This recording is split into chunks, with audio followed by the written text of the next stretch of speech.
Hello everyone, सभी को नमस्ते। जय हिंद, जय भारत। कैसे हैं आप सब लोग? आई होप आप सभी अच्छे होंगे, मस्त होंगे और अपने अपनी पढ़ाई के अंदर व्यस्त होंगे। आज हम देखेंगे बिल्कुल हरियाणा का जो इंट्रोडक्शन पार्ट है, जहाँ से हरियाणा की शुरुआत होती है। उसके नाम से क्या अर्थ है, जब तक आपको उसके नाम का अर्थ ही पता नहीं होगा तो हमारा पढ़ना भी व्यर्थ है। तो हम बिल्कुल छोटी छोटी बातें बिल्कुल शुरुआत से देखेंगे कि हरियाणा का कैसे विकास हुआ, उसके नामकरण के पीछे का क्या रहस्य था। उन चीज़ों को हम देखते हुए आगे बढ़ेंगे। और आगे बढ़ने से पहले मैं आपको टेलीग्राम का लिंक इसी चैनल के और इसी वीडियो के डिस्क्रिप्शन में डाल दे रहा हूँ। वहाँ से जाइए और फटाक से चैनल के टेलीग्राम को ज्वाइन करिए। चलिए फिर शुरुआत करते हैं। हरियाणा, जिसके अंदर हरी की मात्रा के अंदर हरियाणा जो दिया गया है, उस मात्रा के क्या अर्थ है ये देखेंगे कि हरियाणा अपने आप में एक संस्कृत भाषा का शब्द है।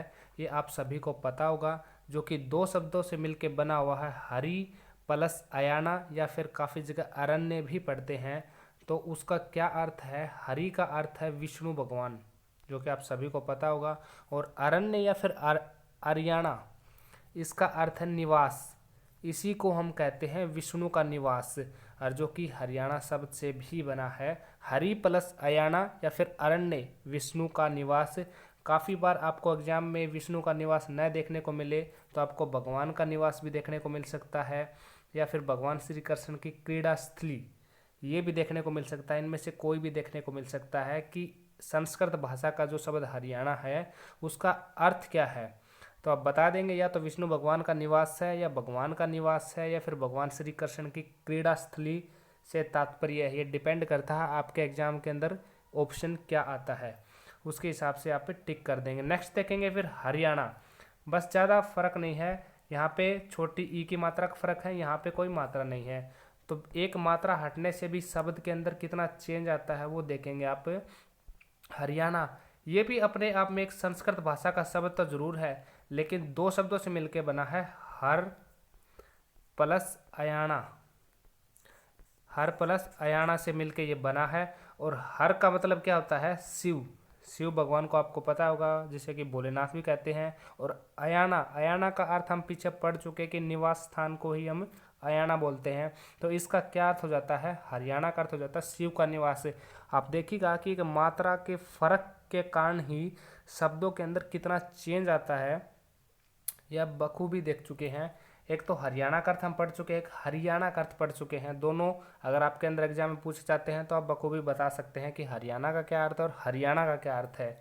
नेक्स्ट चलिए फिर देखते हैं। हमें दो अर्थ तो पता चल गए कि एक तो विष्णु भगवान का निवास है और एक शिव भगवान का निवास है। लेकिन हम जब हिस्ट्री देखते हैं हरियाणा की, तो उसके अंदर प्रसिद्ध कुछ ऐसे इतिहासकार भी रहे हैं जिन्होंने बताया कि जो आपका हरियाणा है वो केवल शिव भगवान का निवासी नहीं है और केवल विष्णु भगवान का निवासी नहीं है, क्योंकि वो एक पहले एक हरा भरा जंगल होता था, उसका भी एक निवास स्थान है। जैसे कि यहाँ पे हरियाणा वही शब्द है संस्कृत भाषा का, हरि का मतलब है हरा भरा, और अयाना या अरण्य का अर्थ है जंगल। इसी को कहा गया कि आपका जो हरियाणा है ना, वो हरा भरा जंगल भी है। आप ये पूछेंगे कि ऐसे वो कौन से प्रसिद्ध साहित्यकार थे, इतिहासकार थे, जिन्होंने ये बताया कि हरियाणा का अर्थ हरा भरा जंगल है। तो आप बखूबी बताएंगे कि उनमें से एक मुन्नीलाल जी थे, मुरलीचंद शर्मा जी थे, और सुखदेव सिंह छिब जी थे, और H.A. फड़के। ये जो चार प्रसिद्ध इतिहासकार रहे हैं अपने टाइम में, इन्होंने बताया कि हरियाणा का अर्थ हरा भरा जंगल भी है। चलिए फिर नेक्स्ट देखते हैं। हरियाणा का आपको पता चल ही गया कि विष्णु भगवान का निवास है, संस्कृत भाषा का शब्द है। अब विष्णु भगवान के बारे में बात करते हैं, तो विष्णु भगवान का जो स्थायी निवास है ना, वो क्षीर सागर माना जाता है। वो आपने कई फिल्मों में या फिर कई सीरियल में या फिर कई सीरीज में भी आपने देखा होगा कि विष्णु भगवान होते हैं वो एक बड़े से नाग के ऊपर लेटे होते हैं समुद्र के अंदर, उसी को हम क्षीर सागर बोलते हैं। और वो क्षीर सागर जो है वर्तमान में उसी को हम मानसरोवर झील भी कहते हैं। मानसरोवर झील अब आप पूछेंगे कि कहाँ पे? ये तिब्बत के अंदर आपको देखने को मिलेगी।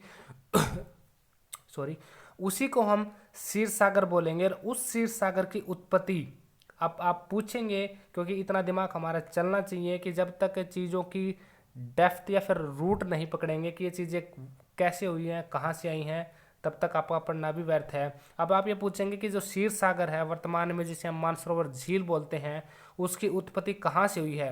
तो आप बताएंगे कि जो भगवान शिव होते थे हमारे, उनकी जटाओं से जो एक गंगा निकलती थी। आपने रियल में तो क्या बताऊं, लेकिन आपने कई सीरियल्स में ज़रूर देखा होगा कि उनकी जटाओं से जो गंगा निकलती है ना, उसी वेग से उस क्षीर सागर की उत्पत्ति हुई है, जिस क्षीर सागर के अंदर जिसका निवास किसको माना जाता है, विष्णु भगवान का स्थायी परमानेंट निवास माना जाता है।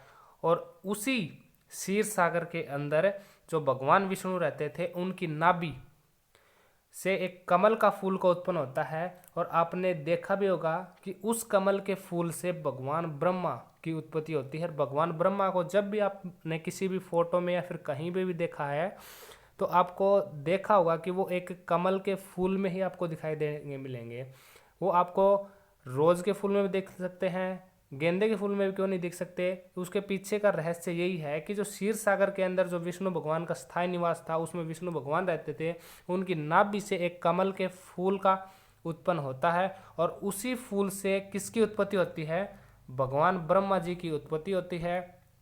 और भगवान ब्रह्मा की उत्पत्ति करने के पीछे का क्या कारण था, भगवान ब्रह्मा जी को उत्पन्न करने के बाद में विष्णु भगवान ने उनको कहा कि मैं आपको एक बहुत बड़ी सृष्टि के लिए एक चैलेंज देने वाला हूं, अगर आप इस चैलेंज में पार हो जाते हैं तो आपको बहुत ही कुछ मतलब जो चैलेंज देने की बात थी, तो उसके अंदर वो कहते हैं कि मैं आपके हर चैलेंज को स्वीकार करता हूं। तो उसको एक कड़ी तपस्या की कहा जाता है। तो भगवान ब्रह्मा ने वो जो तप या फिर तपस्या जिसे बोलेंगे हम, वो कहाँ पे किया था, वो कुरुक्षेत्र के अंदर ही तप किया था। बहुत ही लंबा तप था। और उसी तप को कुरुक्षेत्र के अंदर जो आर्यवंशी कुरुओं के द्वारा खोदा गया था, और वो उसी भूमि को आज हम ब्रह्म सरोवर बोलते हैं, जहाँ पे ब्रह्मा जी ने तप किया था। आपको पूछा भी जाएगा कि ब्रह्म सरोवर कहाँ पे है, इसके बारे में आप डिटेल में हम बात करेंगे जब हम कुरुक्षेत्र के बारे में या फिर कोई स्पेशल फैक्ट पढ़ेंगे। वैसे आप ये ध्यान रखिए कि ब्रह्म सरोवर फिलहाल तो कुरुक्षेत्र के अंदर है, जहाँ पे ब्रह्मा जी ने तप किया था। चलिए फिर नेक्स्ट बात करते हैं। हरियाणा की जो उत्पत्ति है वो 12वीं सदी के अंदर हुई थी। ये आप सभी को पता चल गया कि हरियाणा छोटी ई की मात्रा है, तो विष्णु भगवान का जो स्थायी निवास, तो आपको पता चल ही गया कि क्षीर सागर जो कि वर्तमान में मानसरोवर तिब्बत के अंदर है, उसको बोला जाता है। और हरि का छोटा अर्थ विष्णु भगवान, अयाना या अरण्य निवास स्थान को बोलते हैं। और हरियाणा शब्द का जो वर्णन है सबसे पहले हमें कहाँ मिला, किसने दिया, तो अब बताएंगे कि पंडित विभूत श्रीधर ही जी जो थे 12वीं सदी के अंदर, उन्होंने बताया कि हरियाणा की भी उत्पत्ति इसी सदी में हुई है। और ये कैसे बताया उन्होंने, कि उन्होंने एक श्लोक के माध्यम से बताया कि हरियाणा देशो असंख्य गाम, गामियान जनी अणव्रथ काम। तो इसका मतलब क्या है कि हरियाणा देश के अंदर जो गांव है वो असंख्या में है, मतलब बहुत ज़्यादा संख्या में एक तो गांव है। और वहाँ पे गांव में रहने वाले जितने भी लोग हैं वो अपने अपने अपने काम में कुशल हैं और अपने अपने काम को लेके बहुत ही ज़्यादा डेडिकेटेड हैं। ऐसे करके एक उन्होंने श्लोक दिया था, किसने, पंडित विभूत श्रीधर ने 12वीं सदी के अंदर। अब आप ये पूछेंगे कि पंडित विभूत श्रीधर थे कौन, तो ये जैन धर्म से बिलोंग करते थे। कौन, पंडित विभूत श्रीधर। और पंडित विभूत श्रीधर ने ही बताया था कि जिस 12वीं सदी में उत्पत्ति हुई थी हरियाणा की, उसी सदी में हरियाणा की जो राजधानी है वो दिल्ली हुआ करती थी। तो इससे आपको पता चल गया कि 12वीं सदी के अंदर हरियाणा की राजधानी कौन सी होती थी, दिल्ली होती थी।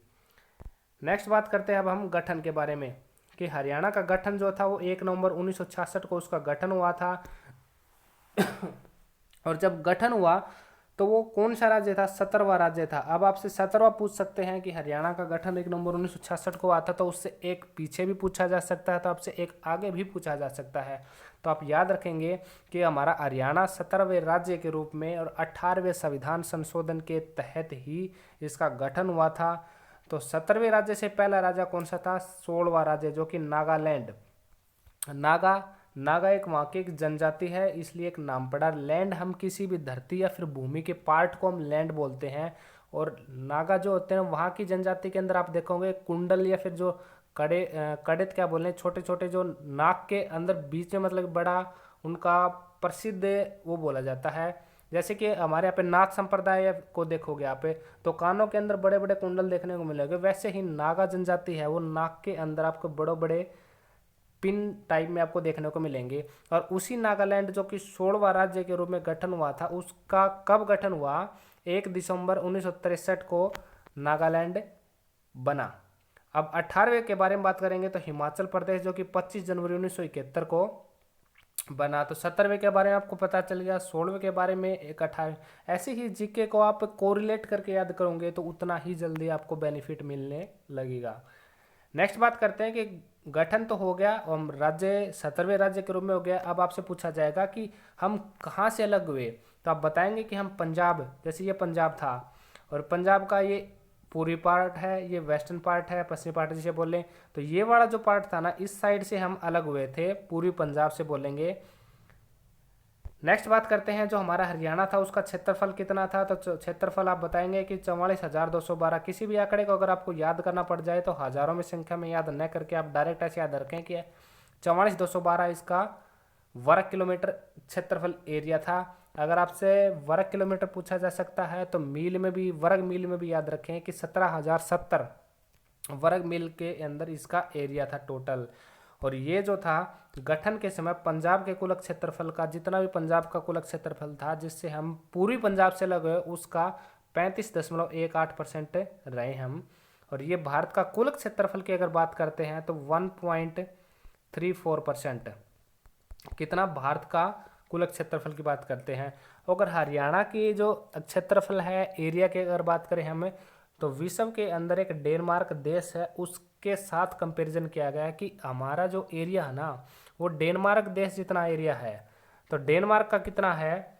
42,933 वर्ग किलोमीटर। एक्चुअल में हमसे तो छोटा है लेकिन फिर भी इसके साथ में कंपैरिजन किया गया। जैसे राजस्थान का जितना एरिया ना उसका कंपैरिजन किया गया विश्व के अंदर जर्मनी देश के साथ में कि जर्मनी जितना है ना उतना ही हमारा राजस्थान है। तो वैसे ही हरियाणा का जितना एरिया है उतना डेनमार्क एक ऐसा देश है जिसका इतना ही एक्चुअल में एरिया है। नेक्स्ट बात करते हैं क्षेत्रफल के आधार पे हरियाणा का रैंक आपसे पूछ लिया जाता है। मैं आपको सबसे पहले तो बताऊं कि आपको यहाँ पे वही क्वेश्चन या फिर वही डाटा देखने को मिलेगा जो कि मोस्टली एचएसएससी के अंदर रिपीटेड है, जो कि काफ़ी टाइम से पूछा जा चुका है और पूछे आते आ रहे हैं। ज़्यादा पढ़ने की ज़रूरत नहीं है हमें, हम एग्ज़ाम के हिसाब से जो जो इम्पोर्टेंट डाटा जल्दी देख लेंगे उतने ही जल्दी हमारी सक्सेस के रास्ते खुलने लगेंगे। तो चलिए देखते हैं फिर क्षेत्रफल के आधार पर हरियाणा का रैंक स्थान। ये इनमें दो चीज़ों में कन्फ्यूजन करके देता है आपको हमेशा। एक तो पूछेगा कि हरियाणा का जो है ना भारत में स्थान कौन सा है, हरियाणा का भारत के राज्यों में स्थान कौन सा है। अगर आपसे राज्यों के अंदर पूछ रहा है तो आप बता देंगे कि हमारा राज्यों के अंदर तो 20वां स्थान है, लेकिन भारत में पूछ रहा है तो इसका मतलब वो यूटी को मिला के पूछ रहा है, यूनियन टेरिटरी को मिला के पूछ रहा है, तो 21वां स्थान हो जाएगा। अब आप पूछेंगे एक एक कैसे बढ़ गया, तो एक जो है ना वो लद्दाख जो कि नई यूटी बनी है वो हरियाणा से बड़ी है, इसलिए भारत के अंदर स्थान इसका 21वां हो गया। राज्यों के अंदर 20वां स्थान हो गया। यूटी कितनी टोटल 8, स्टेट कितने हैं 28, तो 28 स्टेट हैं और 8 यूटी हैं जिसे हम केंद्र शासित प्रदेश भी बोलते हैं। तो यहाँ पे चल के आपका डाउट क्लियर हो जाता है आई थिंक। अगर कोई भी डाउट रहता है तो आप कमेंट सेक्शन में अपना डाउट डालें, वहाँ पे मैं आपको आंसर बता दूंगा। नेक्स्ट बात करते हैं कि गठन के समय हरियाणा में ज़िले कितने थे, तो टोटल 7 ज़िले थे गठन के समय में। इसको मैंने आपको एक ट्रिक बना के बताया है। अगर आपकी कोई अलग से ट्रिक है, जितनी ज़्यादा अगर खुद से ट्रिक बनाओगे तो उतना ज़्यादा आपका बेनिफिट होगा और याद भी होगा। तो दूसरों की ट्रिक से ये है कि मुझे तो मैंने बनाई ट्रिक तो मेरे को तो याद रहेगा, लेकिन आप अपनी ट्रिक के हिसाब से चलोगे तो आपको और जल्दी याद रहेगा। अगर आपको ट्रिक बनाने में दिक्कत होती है तो कोई दिक्कत नहीं, आप इसे फॉलो करें जो मैं आपको बता रहा हूँ कि कागज अमर है। कागज अमर है का इसका मतलब क्या है कि कागज से करनाल, गुड़गांव, जींद, पहले गुरुग्राम होता था। गुड़गांव नाम कब किया गया था, वो 12 अप्रैल 2016 के अंदर बात हुई थी। जब मैं आपको स्पेशल बताऊंगा तब क्लैरिफाई कर दूंगा वहाँ पे। उससे पहले गुड़गांव होता था और अब गुरुग्राम हो गया। जींद, अम्बाड़ा, महेंद्रगढ़, रोहतक और हिसार, ये 7 जिले थे गठन के समय में। नेक्स्ट बात करते हैं कि अब गठन के बाद सबसे बड़ा जिला कौन सा था, वो हिसार सबसे बड़ा जिला था जिसका एरिया कितना था 13,891 वर्ग किलोमीटर इसका एरिया था टोटल, अगर आपसे पूछ लिया जाए तो। अगर आपसे सबसे बड़ा पूछा जा सकता तो सबसे छोटा पूछा जा सकता जो कि जींद था 2712 या फिर 2712, ऐसे डिजिट में जैसे आपको कंफर्टेबल लगे वैसे आप याद रख सकते हैं। 2712 वर्ग किलोमीटर इसका एरिया था। अगर सबसे बड़ा पूछा जा सकता है तो सबसे छोटा पूछा जा सकता है। तो कई बार एग्जाम के अंदर हमें क्या देखना है कि सबसे बड़ा सबसे छोटा तो सभी स्टूडेंट्स ने याद तो क्या रट ही लिया है ऑलमोस्ट ने, लेकिन अब सेकंड पे आ चुके हैं। वो तो सेकंड आपसे पूछा जाए गठन के समय में, तो वो करनाल जिला था जिसका 7964 वर्ग किलोमीटर एरिया था। नेक्स्ट सबसे छोटा जिले के बारे में पूछेंगे तो महेंद्रगढ़ 3474 वर्ग किलोमीटर इसका एरिया था। तो आप ऐसे याद रखें इनको। अब बात करते हैं कि गठन के बाद हरियाणा में 15 जिले बने थे, क्योंकि 15 से पहले 7 तो बन चुके थे, और जिन्हें बनाने में टोटल 5 ऐसे सीएम थे हरियाणा के जिनका योगदान रहा। सबसे पहले सीएम कौन बने थे? बंसी लाल जी बने थे 1968 के अंदर, और उन्होंने अपने पूरे टाइम पीरियड की बात करें जितने टाइम पे वो सीएम रहे हैं तो 6 जिले बनाए हैं। तो एकमात्र ऐसे सीएम भी हैं जिन्होंने सबसे ज़्यादा जिले बनाए हैं। कितने? 6 जिले बनाए हैं। देवीलाल की बात करते हैं तो 4 जिले बनाए हैं। भजनलाल जी ने 2 जिले बनाए हैं। भूपेंद्र सिंह हुड्डा ने अपने कार्यकाल में 2 जिले बनाए हैं। और अपने मनोहर लाल खट्टर काका, उन्होंने एक ही जिला बनाया है अभी तक। तो अब देखते हैं सीक्वेंस में इनके ज़िलों की कब कब बने हैं ये। तो 22 दिसंबर 1972 को 2 जिले बने हैं। कौन कौन से? एक तो भिवानी और एक सोनीपत। जो भिवानी है वो हिसार व रोहतक से अलग हुआ था, सोनीपत रोहतक से अलग हुआ था। और किसके कार्यकाल में बने थे? चौधरी बंसीलाल जी के समय में बने थे ये। और बंसीलाल जी का जन्म गोलागढ़ गांव में हुआ था, भिवानी साइड में ही पड़ता है ये। 1927 में इनका जन्म हुआ था। और 1968 के अंदर सबसे पहली बार सीएम बने थे हरियाणा के ये। नेक्स्ट बात करते हैं कुरुक्षेत्र जिला। 22 दिसंबर, 22 में प्लस 1 डिजिट ऐड करना है आपको तो 23 हो जाएगा। दिसंबर में भी 1 ऐड करना है तो जनवरी तक पहुंच जाएंगे। 72 में 1 ऐड करोगे तो 73 तक पहुंच जाएंगे। ऐसे करके आपको याद रखना, आप कभी नहीं भूलोगे। तो 23 जनवरी 1973 को कुरुक्षेत्र जिला बनता है। और जो कुरुक्षेत्र जिला वो करनाल से अलग किया गया था। और ये नंबर आप याद रखें, अब एचएसएससी के अंदर पूछा जाने लग गया है। जैसे कि कुरुक्षेत्र जब बना तो कौन से नंबर का जिला था वो? तो 10वें नंबर का वो जिला था कुरुक्षेत्र। और ये भी बंसीलाल जी के समय में ही बना था। नेक्स्ट बात करते हैं 1 सितंबर 1975 को सिरसा जिला बना था हिसार से अलग होके, और ये 11वां जिला था। कई बुक के अंदर आपको 2 डेट मिलेंगी, 26 अगस्त 1975 भी मिल सकती है, लेकिन मैं आपको बताऊं एग्जाम में आ जाए तो आपको यही टिक करनी है 1 सितंबर 1975 को। और बंसीलाल जी के समय में ये बना था। और बंसीलाल ही ऐसे सीएम पद की शपथ लेने वाले पहले सीएम हैं जिन्होंने 2 बार सीएम पद की शपथ ली थी। नेक्स्ट बात करते हैं 15 अगस्त 1979 जो कि फरीदाबाद गुड़गांव से अलग किया गया था। 12वां जिला था। जैसे कि 10वां कुरुक्षेत्र था, 11वां सिरसा था, 12वां फरीदाबाद था। एक्चुअल में इसका एरिया देखें तो 741 वर्ग किलोमीटर है। टोटल पॉइंट हम देखो 741 पॉइंट कुछ है। तो आप इसके आसपास में अगर आपको ऑप्शन देखने को मिलता है तो आप टिक कर दें। और ये जो जिला है वो चौधरी भजनलाल जी के समय में बना था। नेक्स्ट बात करते हैं 1 नवंबर 1989 को 4 जिले बने थे चौधरी देवीलाल के समय में, तभी ये पॉपुलर भी हुए थे। वो कौन कौन से थे? एक मैं ट्रिक बता रहा हूँ, KRPY के नाम से कृपी। वैसे कृपी थी कौन? तो कृपी आपको सभी पता होगा, गुरु द्रोणाचार्य की जो पत्नी थी उनको कृपी भी कहा जाता था, उनको ललिता भी कहा जाता था, और चेचक की माता भी कहा जाता था, और बड़ी माता भी कहा जाता, क्योंकि कौरव और पांडव थे उनको बड़ी माता कह के बुलाते थे तो उनको बड़ी माता नाम भी हो गया। तो वैसे कृपी से एक ट्रिक है, K for Kaithal, P for Panipat, R for Rewari, Y for Yamunanagar. Kaithal Kurukshetra से अलग हुआ था, रेवाड़ी महेंद्रगढ़ से अलग हुआ था, और पानीपत करनाल से अलग हुआ था। पानीपत के अंदर क्या एक्स्ट्रा इन्फॉर्मेशन है जो कि आपको याद रखना है कि 24 जुलाई 1991 को पानीपत जिले का दर्जा वापस समाप्त कर दिया गया और इसको वापस ही करनाल के अंदर मिला दिया गया। और इसका दोबारा गठन हुआ 1 जनवरी 1992 को। लेकिन इस समय सीएम कौन थे? भजनलाल जी थे। लेकिन 4 जब जिलों का गठन किया गया उस समय चौधरी देवीलाल जी ने किया था। लेकिन इसको एक मात्र ऐसा जिला है जिसका 2 बार गठन हुआ। काफ़ी बार आपको एग्जाम के अंदर देखने को मिल चुका है क्वेश्चन कि ऐसा कौन सा जिला हरियाणा के अंदर है जिसका 2 बार गठन हुआ, तो पानीपत एकमात्र ऐसा जिला है जिसका 2 बार गठन हुआ है। नेक्स्ट फिर यमुनानगर है जो कि अम्बाड़ा से अलग किया गया था। चलिए फिर नेक्स्ट बात करते हैं 15 अगस्त 1995 को पंचकुला बनता है। ये हमारा 17वां जिला हो जाएगा। भजनलाल जी के समय में बना है पंचकुला, जो कि अम्बाड़ा से अलग किया गया था। नेक्स्ट बात करते हैं फिर 15 जुलाई 1997 की। इस समय 2 जिले बने थे, फतेहाबाद और झज्जर। फतेहाबाद था वो हिसार से अलग किया गया था, और झज्जर जो था वो रोहतक से अलग किया गया था। और अगर आपसे पूछा जाए कि उस समय सीएम कौन थे, तो वो चौधरी बंसीलाल जी ही थे, जिसके समय में 2 जिले बने थे। ये 15 जुलाई 1997 को, फतेहाबाद और झज्जर।